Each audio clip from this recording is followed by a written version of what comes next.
Yeah.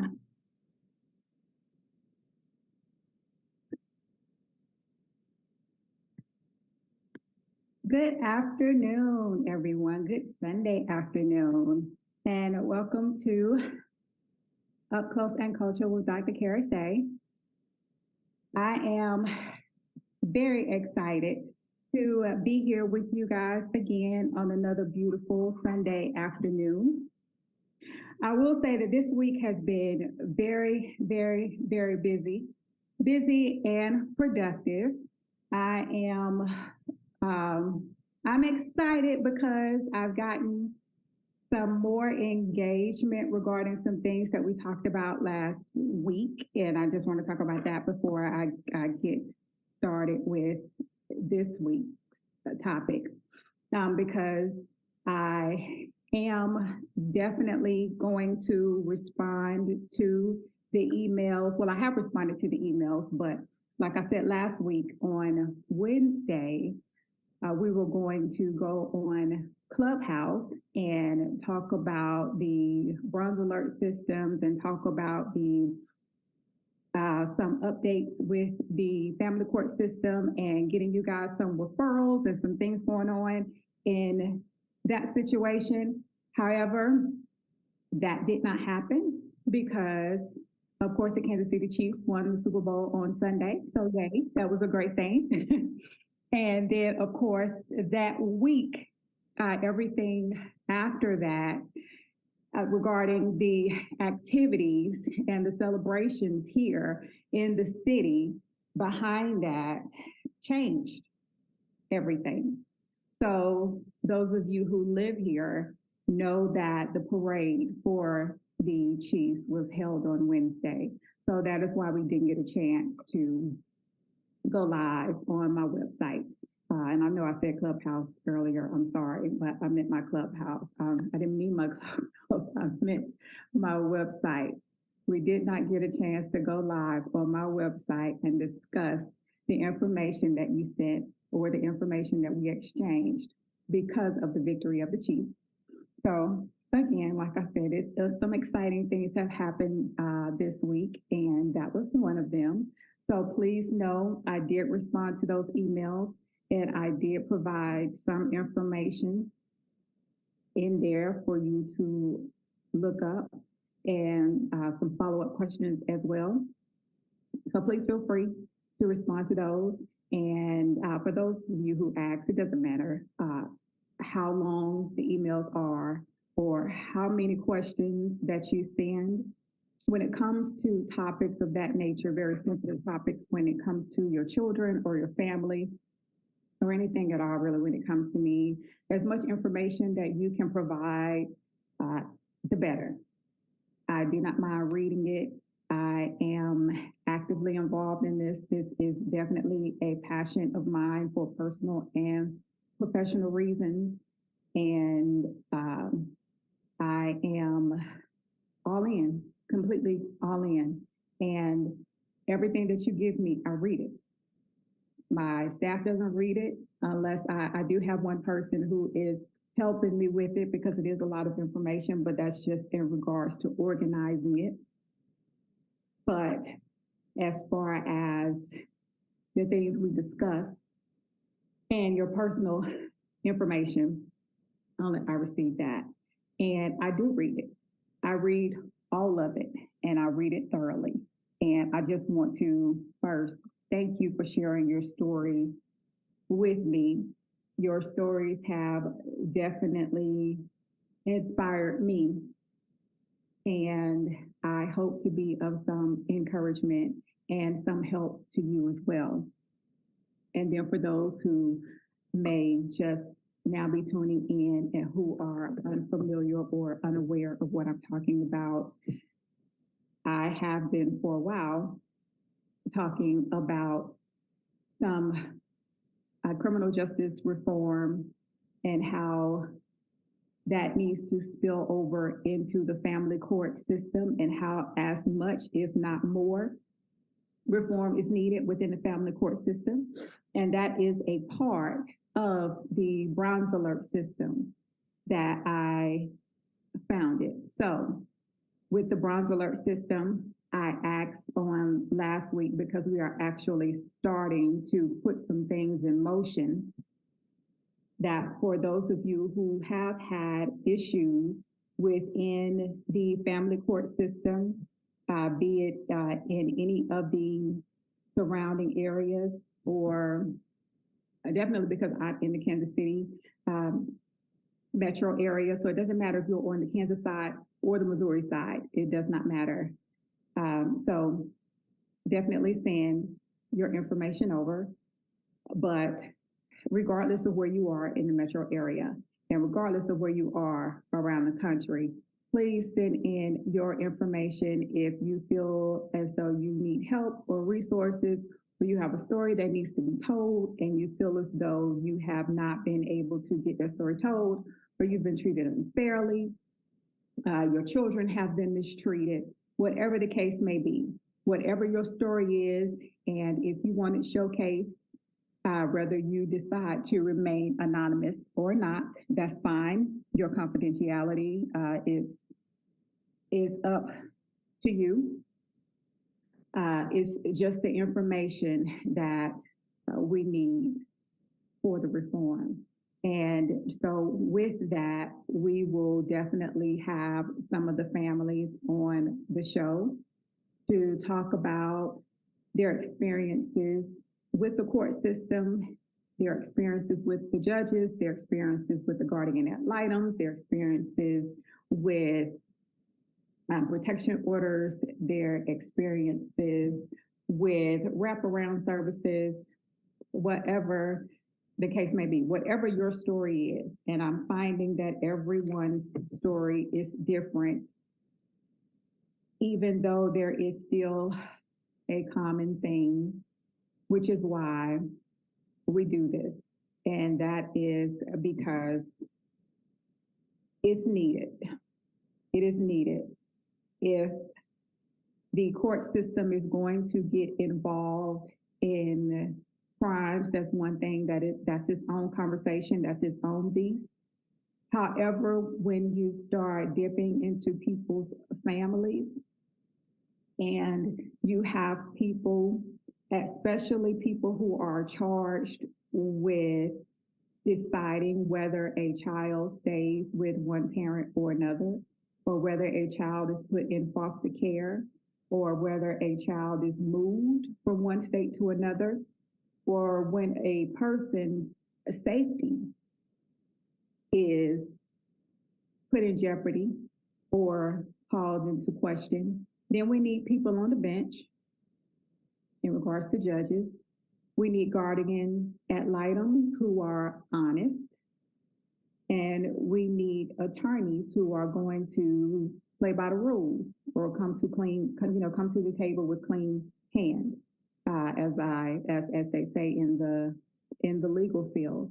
And so when those things don't happen, it is definitely the child that pays the price, but the families more, because the court system, the judges, the attorneys, and everyone involved outside of the family, they're going to go on about their business. They're going to go on and live their lives, and they're going to go on to the next case.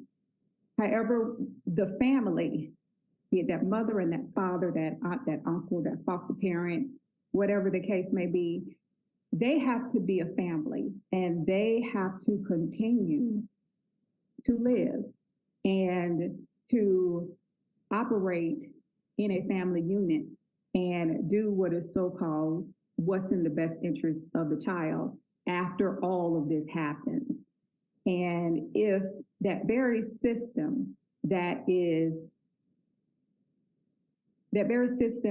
put in place to supposedly fix, correct, help, whatever words you want to use, or make the situation better, does not do that for whatever reason, then that's a problem.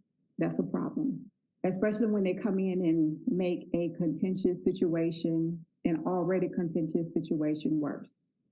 So what the Bronze Alert system is doing is we are getting involved in taking control of our families, and understand that this is in no way to bash the family court system.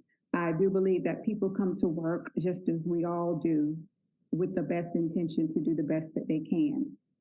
However, I am aware that there are people who don't.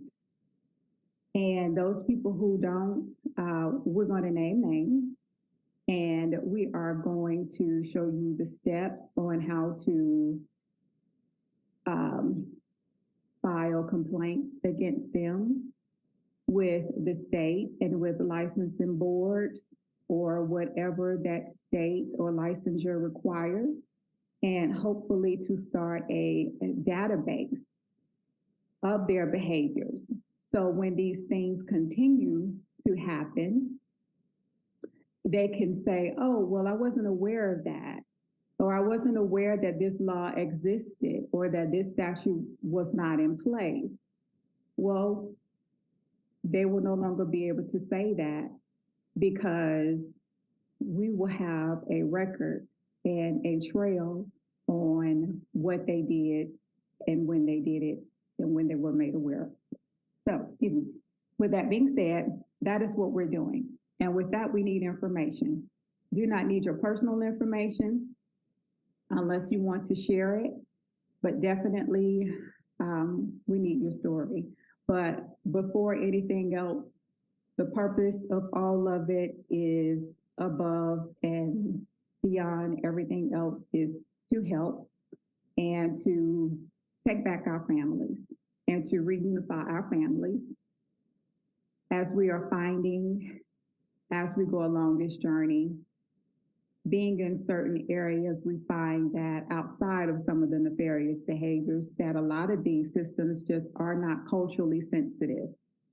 And with that being said, when it comes to Black Americans, African Americans, and people of color, they are not aware of how we raise our children, just put in a nutshell.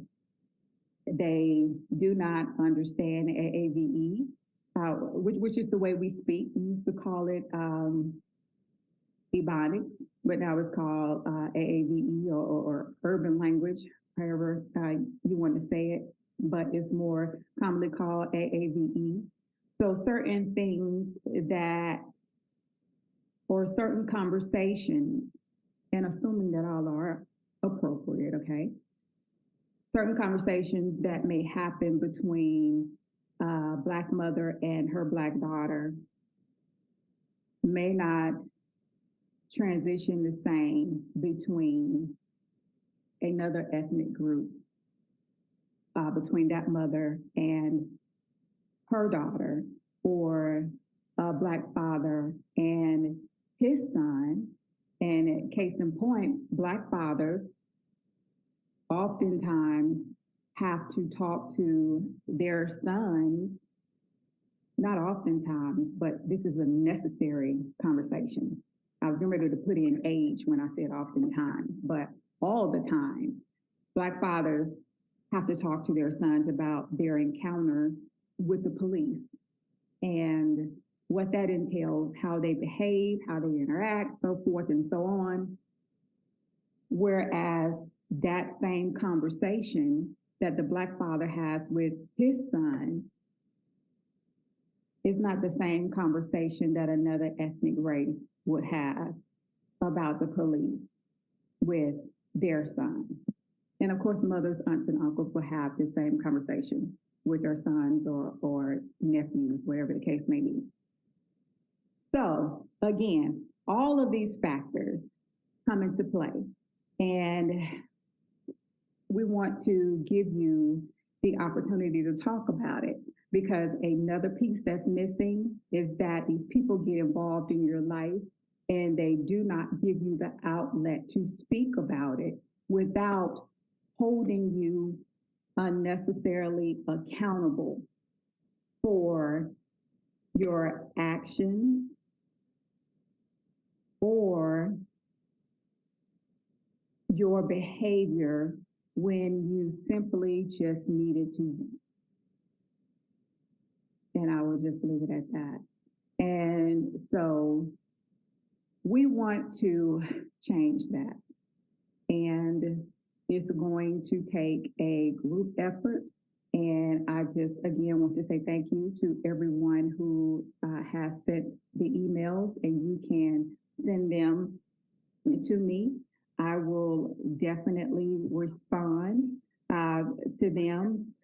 Everyone who has already contacted me, I thank you again and again. And right now, what I am doing right now is I am dropping my email into the chat, and I am also putting the website down in the chat. So with that being said, we are all impacted by the culture, whether we like it or not. Everything from government, politics, music, the arts, it is all a part of our lives. And this is where we talk about it every first and third Sunday, right here on KUAW with me, Up Close and Cultural, with Dr. Karasay. Here on KUAW Radio, which is knowledge, understanding, and wisdom, you can find us across all social media platforms. That would be Facebook, YouTube, Twitter, Periscope, Twitch, and the TuneIn app. That is at KUAW. Also, find us online, KUAW.org. So again, I'm looking down right now. Someone actually just sent me a message, and there's the website. Continue to reach out. And there is the information. I have dropped it into the chat on KUAW. I have shared this I'm on Facebook right now. I am also on Twitter. And I don't want to mess up something, so I'm not getting ready to try to go and throw it onto. I always upload it to my YouTube page afterwards. And then that is when I will load it up to my website. Someone sent me a message back a couple of weeks ago, actually, about that. But that about the YouTube videos. But that is how it happened. When we're still broadcasting across all of these areas live. But what happens is that afterwards, I will go in and I will download it, and then I will put it on my personal YouTube page. But by all means, click and subscribe to all of these social media platforms. So when you go and you find KUAW or myself on Facebook, YouTube, Twitter, Twitch, the TuneIn app, and definitely on YouTube, make sure that you like, comment, and subscribe, okay? And then click the notification bell so that you will know whenever new videos drop or when we send out new information, okay? So this week, also what we had outside of Valentine's Day and Black Love Day is we have Black Legislative Day on the Kansas side at the state capitol in Topeka on Tuesday. And it was great, as always. There were a lot of great speakers, and Governor Kelly signed a proclamation for Black History Month, and also paid tribute to the late Representative Gail Finney. And again, sending condolences to her family. She was a phenomenal woman. I met her a few times, and the few conversations that I had with her, definitely impactful. A lot of the things that I do was a passion for hers as well. So I was definitely privileged to meet a woman of her caliber before she passed. So it was great to see Governor Kelly to give her family the plaque and make the proclamation for her as well.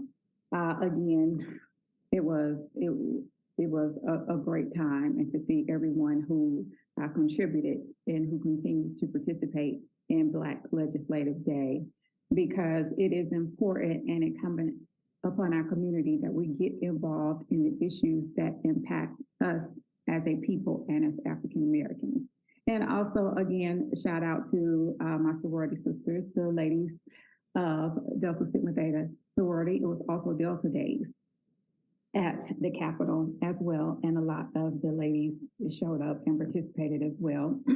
A big part of Delta Sigma Theta sorority is service, and you will always find us everywhere, putting in the work, boots on the ground, doing everything that we can possibly do to make our communities better for ourselves, our families, and for you as well. So one of the things that going on right now, if you followed last year's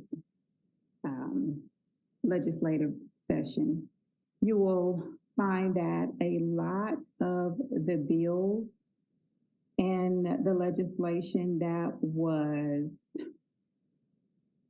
not passed or tabled or put into committee is also is being brought up again, and that's sort of how it works.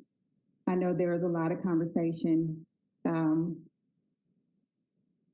people who don't really know the process. When we voted in April for the vote no, and the rules that were attempting to be put in place regarding reproductive care, when those things were put to a halt, everyone sort of thought, well, not everyone, misspoke, not everyone, but there are people who thought that it was going to end there. And no, that is not true. I'm going to continue to say this all the time and every week. As long as those same senators, those same representatives, those same people who wrote the legislation or who wrote the bill, who wrote the amendments, who had any part in that amendment, as long as you continue to vote for those people and put them in office and they show up in Topeka, they are always going to come back with the same thing. They are always going to come back with ways to further their agenda. The same way that we sit and we try to further our agenda.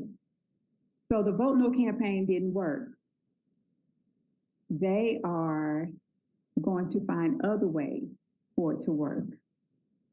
For example, there is one bill that is, and I am not sure where it is right now. When I say where it is, I don't know if it's in the House or the Senate, and it just hit my head, so forgive me for not being more thorough with this.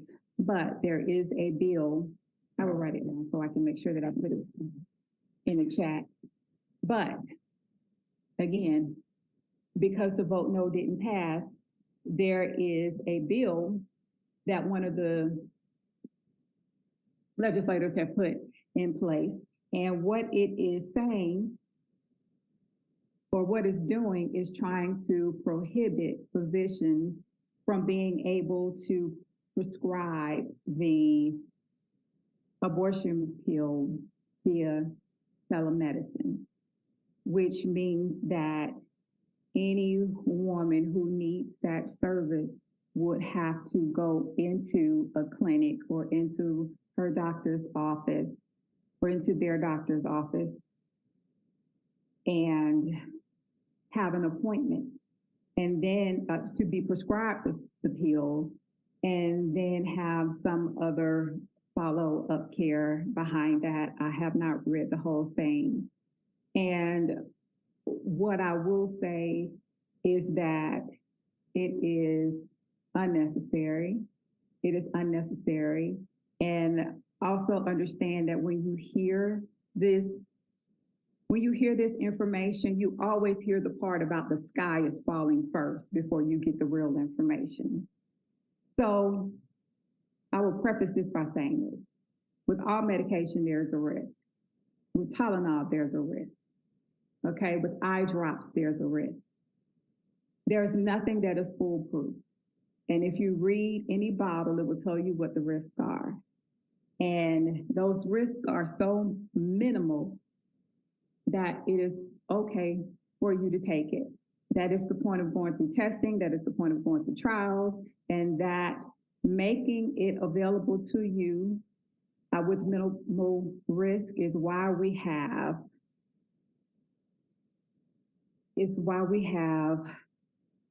the trials, why we have departments put in place, such as the Food and Drug Administration and the Drug Enforcement Agency, to let you know that all of these things have already been vetted. We are aware of the side effects and the potential side effects, and all of these conversations are fluid, they're ongoing. If any new side effects arise, then those studies are done and are put out. But if the medication is out there, then it's safe to take, basically. So with that being said, with this medication out on the market, again, you hear the sky is falling, and they're trying to justify it by saying, oh, it is, if you take this medication, then all of these things are going to happen to you while you're at home. These unhealthy things may happen to you while you're at home. Well, yes, that is true. However, this medication has been out for a while. And like I said, we are aware that those things can happen. They will happen regardless. If it's going to happen to you, it's going to happen regardless of whether you are seeing via telehealth or in the doctor's office. And the care is going to be the same when you get to the hospital. We actually trust women to make the best decision for their care and know that if anything happens to you when you take medication and something goes wrong, then you will call 911, or you will call your doctor's office, or you will call whoever to seek assistance. The reason that you don't hear about all of this calamity is because it very rarely happens. So again, when someone wants to further an agenda, they always start off with the sky is falling first, rather than telling you, yes, these things may happen because nothing is foolproof. However, the studies have been done, and these situations and the side effects or anything that could potentially happen that is dangerous is so rare and happens under such extreme circumstances that first, if it does happen, then right here is telling you what to do if it does. And then you don't hear about it happening because it rarely does. And then if it does, then we trust you as an individual to make the best decision for your health care. So again, there are things that that legislator brought up, and I have not read the entire bill, but that is just one of the things that's brought up when it comes to healthcare. There's so many things that are on the table when it comes to healthcare, and it is very important that you pay attention to what's going on, because we are at a point where, and I see it, I'm looking over because I'm looking at some of the messages that I'm getting on IG as well. Yes, there are a lot of things about education, and I know I keep saying that I am going to have teachers on here, on the show. Their education in this country is it's a very serious topic, and especially here in Kansas with the voucher system that is going on and just a whole array of things that I don't want to go off on a tangent and get into right now. We will definitely talk about that as well. But today we're talking about healthcare. But I got you. So with that being said, with healthcare, there's a lot on the table right now. And it is important that you find out what this legislation is. And it is very easy to look these bills up, and then things that you don't understand or even have questions about or want to provide written testimony for, or live testimony, which means that you actually show up at one of the committees or in front of the Senate or the House of Representatives and actually speak in regards to the bill. Contact um, contact your local representative or your local senator and voice your concerns. You voted these people into office and they are there to work for you. And you have every right to be a part of this process. You can't rule yourself out of the process and then complain about how it's working or not working if you do not get involved, or you get upset when something happens that you don't like.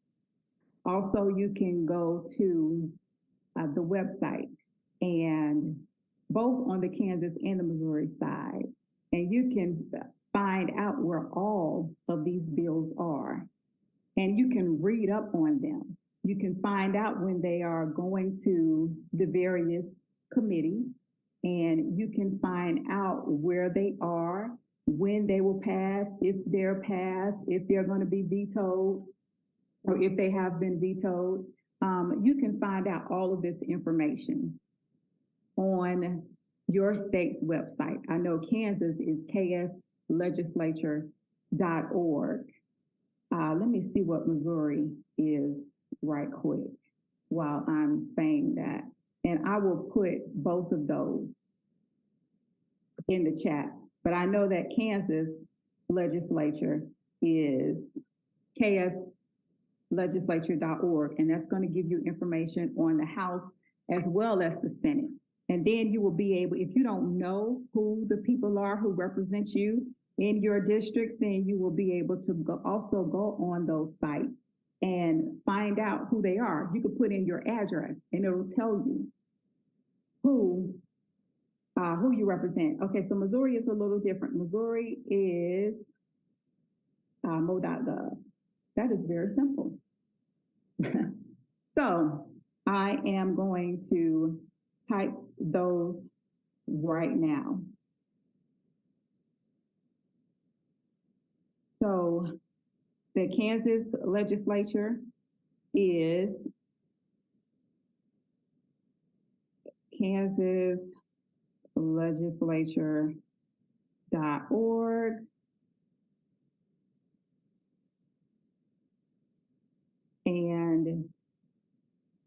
And then Missouri is just www.mo.gov.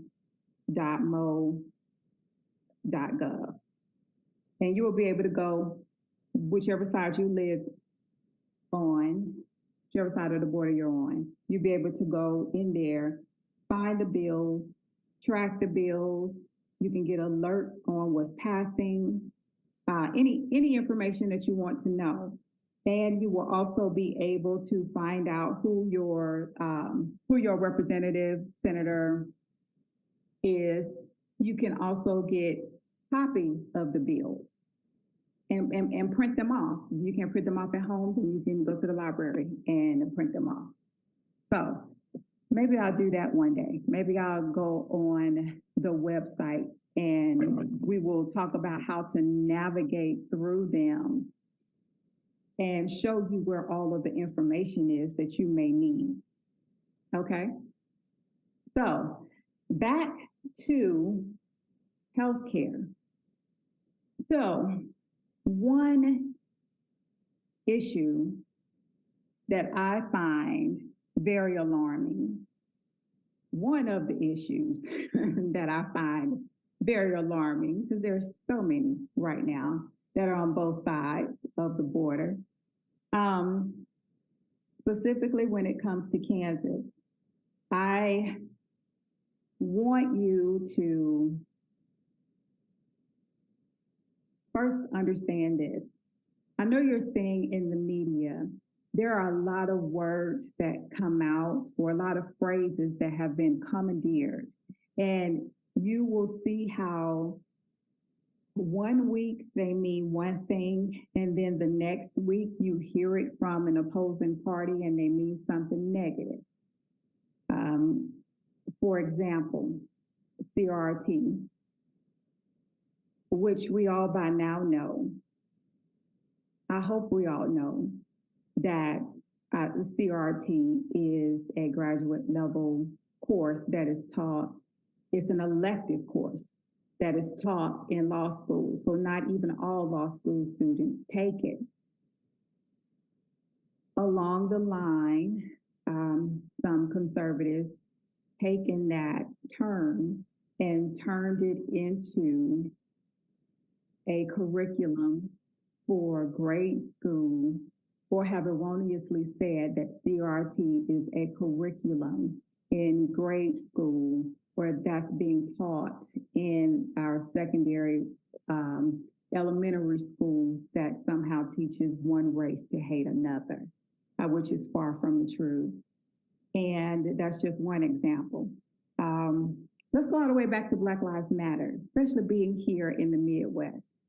Now, when the situation happened in Ferguson and Black Lives Matter first arrived on the scene, everyone was saying Black Lives Matter because of what it meant. And of course, it was nothing, it was seen as, or the intention was to be something positive and to bring focus and attention to what was going on and what was happening in the Black community. It was in no way to say that other lives did not matter. Well, when that started to take speed and there was pride, more pride being put into the Black life, then again, there were opposing parties who then took that term.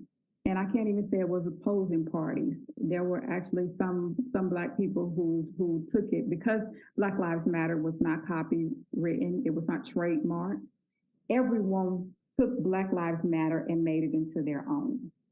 So it snowballed into meaning all of these different things in all of these different organizations. So there are what a Black Lives Matter was founded and meant in Ferguson, totally different from what it is in other places around the world and around the country, rather. And in some places, it's negative. And so with that being said, when it's negative in one place, there are people who will take that negative and then make it the theme of the entire organization. Moving forward, we'll talk about the word woke. Woke is a term that's used in the African American community or the Black community, however you identify, to show a consciousness or awareness of what was going on or social relevancy. Now, some conservatives or other opposing parties have taken that word and made it silly and made it as though it is something negative or victimize it. So they actually use it to insult people. They call it woke economics and a woke mentality and whatever the case may be. You've heard that last president and his children use it. There are people around here who use it. There is one guy who announced his presidential run, and he is naming his campaign the Anti-Woke Party. So I said all of that to say this. Back to healthcare. So with that being said, you have to be aware of the words that are being used and how they're being defined before you jump into supporting or advocating for anything now. And so what I have found when it comes to healthcare, which has been done, and I'm not even real sure how long this organization, I know it's been around for a minute, I just don't know how long. there is, you always, every physician has to take an oath. And it starts off with do no harm. And I know those of you who do the meditations or who used to do the meditations with me, definitely those of you who are part of my texting service, know that I always start off to the good of all and to the harm of none, yada, yada, yada, whatever that affirmation is for the day. And part of that is also because of the Hippocratic Oath, and which is something we live by first, do no harm. And when people hear that, it brings comfort because you know that, I hope it does, because you know that when someone or when a physician sees you, that their goal is to treat you and to first do no harm, but to help. Well, there is an organization out, and it is called Do No Harm. And this organization actually, they have books out, and I believe it was a representative, I don't know the name of the person, and it doesn't matter. They were a representative of the organization, and they showed up in Topeka to talk about some legislation. But I don't want to talk about exactly what that was right now, because I'm going to have someone on the show, and we're going to do a deep dive into some things that's going on in women's health. But right now, I want to talk about that organization. So when you hear an organization called Do No Harm, in our minds, you're going to think that this is a health organization that is here to help us, and that is here to promote legislation that is going to help the Black community. Well, I'm here to tell you that it is not. It is far from that. And the Do No Harm organization, especially here in Kansas, they actually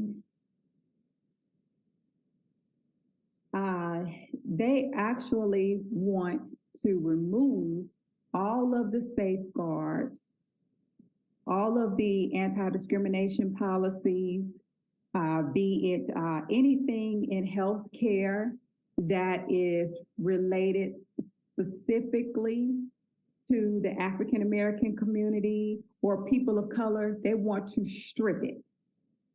They actually came to KU, and they are advocating for removing scholarships for medical students there. They do not believe that there should be special scholarships for the African American community or any people of color. They believe that there should be nothing special at all, nothing in regards to healthcare when it comes to, or there should be no differentiation between any of the ethnic backgrounds or any of the races. They want to strip it all. They want to say that a body is a body, regardless. And there is a reason behind that. And there is, I don't want to promote their website. I am not even going to put it up here because I'm just not even about, I want to make you aware of who they are, but I don't want to put it out there. I don't want to promote them. I want to make you aware of them. That's what I'm trying to say. But the author of the book, his name is Henry Marsh. And I tell you, this organization just is not, it's not favorable. And so what happens is when you start taking out the specifics, hold on, let me make sure that this is the correct. No. I'm going to take that back. Let me look up. That's not the specific book that I want, so scratch that. It's not the book by Henry Marsh. What I will say is that when you take out the specifics, we all know, and I talk about African Americans or Black people because I am one. Okay, so I can speak for myself specifically.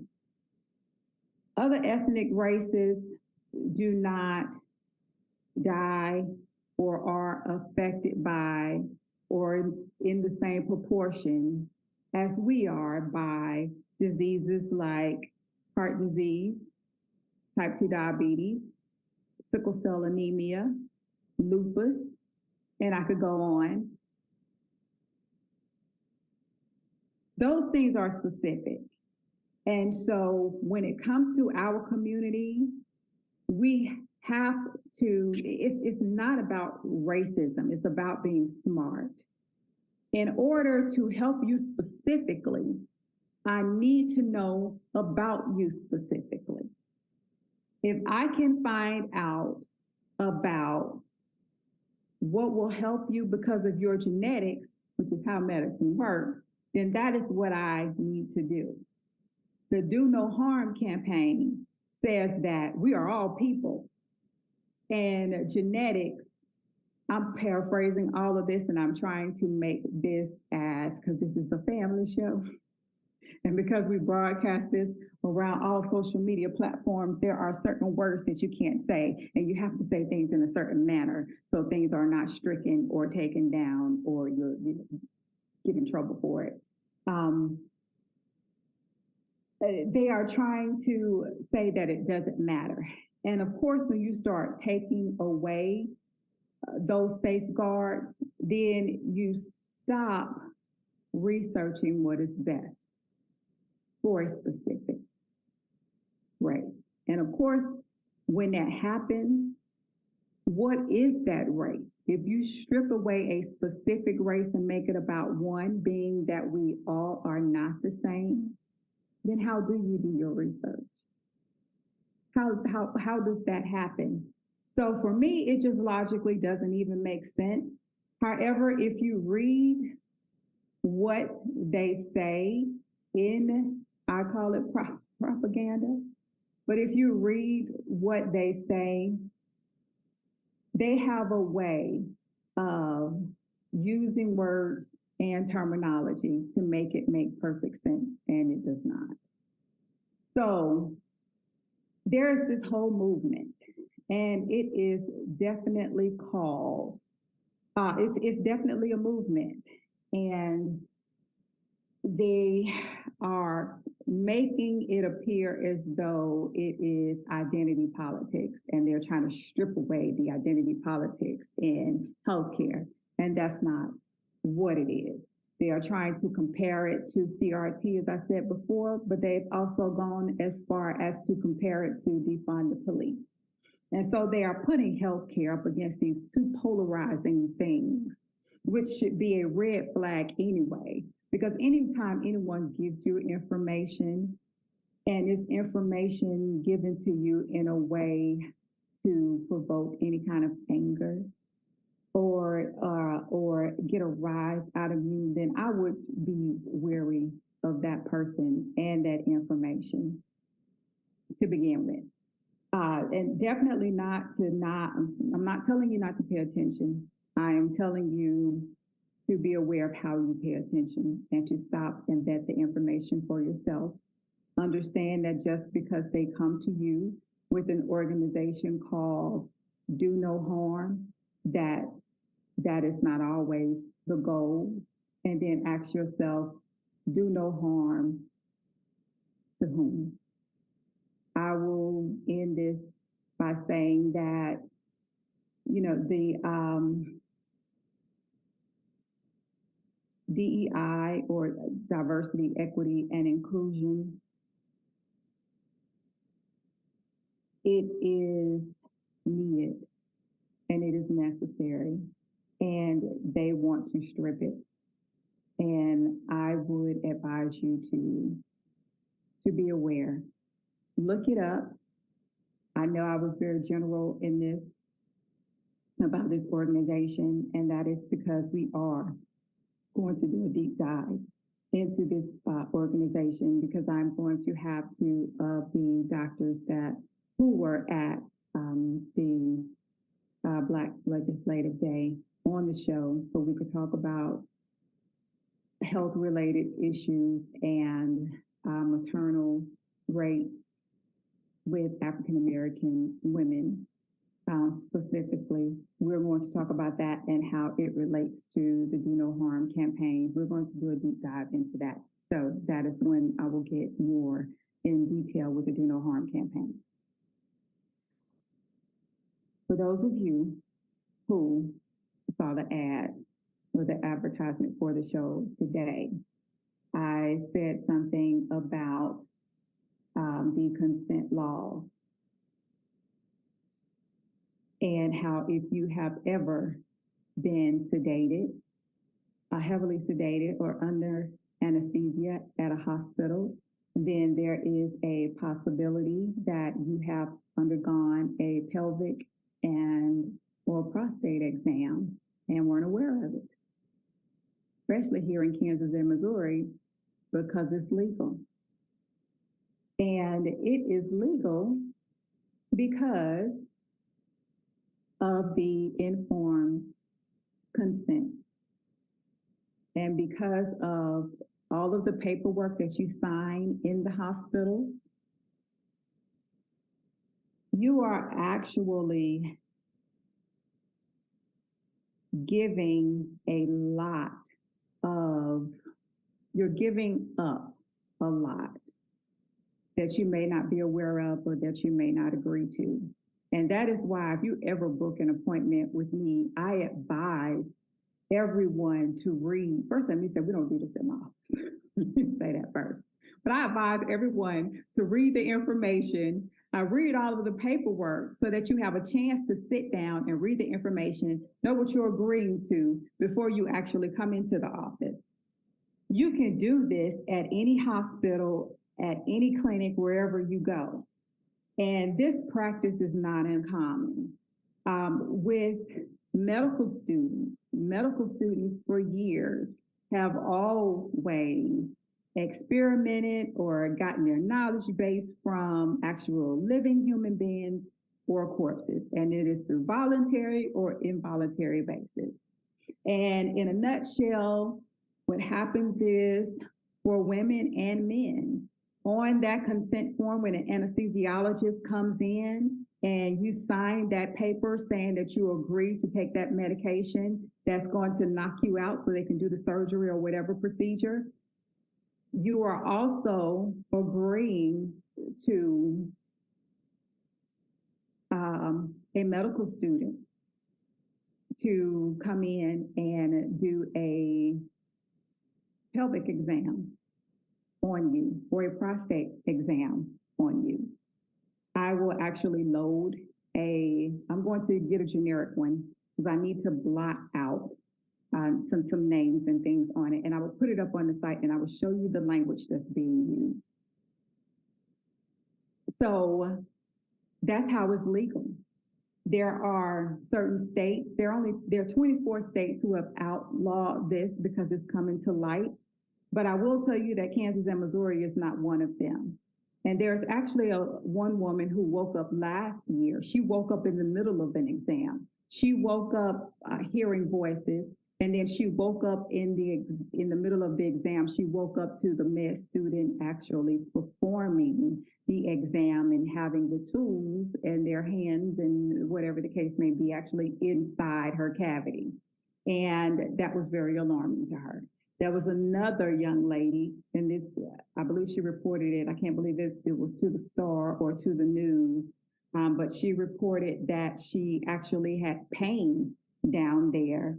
And when she asked what it was, they told her, well, you had a pelvic exam by one of the medical students. Now understand, this is not anything nefarious going on. No medical students are in there doing the R word or SA and anyone. That's not what it is. This is actually science, and this is actually legal, and this is actually what they do. And you are giving them permission to do this when you sign those forms. If you don't read those forms and know what rights you are giving up or knowing what you are allowing to happen to you in addition to what you are right there agreeing to, meaning that, yes, I know I am here agreeing to be put under so I can have this surgical procedure. I'm signing this for that. But you need to speak up and say, that is it. I am not agreeing to any other procedure. I am not agreeing to any student. And you need to make that known. You can also have something written up and put in your chart so that your physician and that the doctors will know that you do not agree to this. Or otherwise, this is common practice. So until Kansas and Missouri gets on board with these other states and a legislation is passed, and I am actually working on, I'm not sure if there's any that's actually been written. I need to look it up already. But I know that I've started my own because I know that there's some language specific that I want to use in there. But until legislation is passed, it is legal. And hear me, it is legal in Kansas and Missouri for medical students to do pap smears, pelvic exams, and then prostate exams on you as well, while you are heavily sedated and or under anesthesia while you're in the hospital. And I say with or without your knowledge, and I say without your conscious knowledge, because when you sign that form agreeing, then it is with your knowledge. So maybe I should say with your written knowledge and without your conscious knowledge. So, and then also with me, I don't leave my girls alone. I don't leave my girls alone with anyone. But either way, think about that when it comes to your daughters and your son. You're lying there or they are lying there on the table and a student comes in and it's a part of their medical training and that is what they're doing. But if it is an issue for you, if you're okay with it, then you're fine. You can also have that in your chart as well. You can say that I'm okay with this. I am okay with students coming in and performing whatever. But if you are not, then you need to make that known. And if you are not okay with that, if you are not okay with being anesthetized or sedated and someone coming in and doing a pelvic exam on you, then you need to speak up about it. You need to, and if you ask about it, then they have to tell you about it. And then they also have to tell you what they found, because that has also been an issue as well. And that is why I said I need to add some language in there, because this thing is not often talked about. I am really wondering if there has been something that has been found that maybe these students did not know or see, or even report to the person that they should have known and could have helped them or could have posed some sort of danger to their health later on. So with that being said, that is what the caption was about. That was not something striking to get clicks and views. That is definitely a common practice in the medical